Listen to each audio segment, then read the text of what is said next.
হবিগঞ্জের মাধবপুরে ঢাকা সিলেট মহাসড়কে অভিযান চালিয়ে ট্রাক ভর্তি কার্টুনের নিচে লুকানো বিপুল পরিমাণ ভারতীয় চোরাচালান পণ্য জব্দ করেছে বর্ডার গার্ড বাংলাদেশ।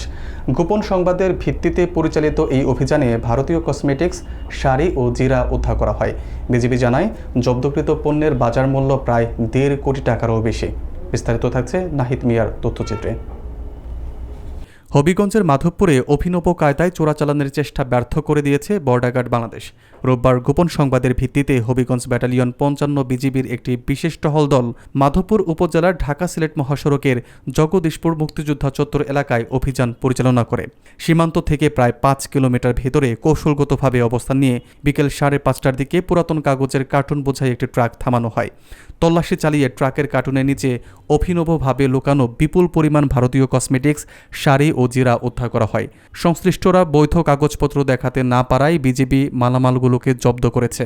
বিজিবি সূত্র জানায়, জব্দকৃত এসব চোরাচালান পণ্যের আনুমানিক বাজার মূল্য প্রায় 1,55,00,000 টাকা। 55 বিজিবির অধিনায়ক লেফটেন্যান্ট কর্নেল মোহাম্মদ তানজিলুর রহমানের পক্ষ থেকে জানানো হয়, জব্দকৃত মালামাল আইনানুগ প্রক্রিয়ায় হবিগঞ্জ কাস্টমস কর্তৃপক্ষের কাছে হস্তান্তরের কার্যক্রম চলমান রয়েছে। একই সঙ্গে চোরাচালান চক্রকে শনাক্ত ও গ্রেফতারে গোয়েন্দা তৎপরতা জোরদার করা হয়েছে বলেও জানানো হয়। তিনি আরও জানান, সীমান্ত এলাকায় মাদক ও চোরাচালান বিরোধী সামাজিক আন্দোলন গড়ে তুলতে স্থানীয় জনগণের সহযোগিতা অত্যন্ত গুরুত্বপূর্ণ।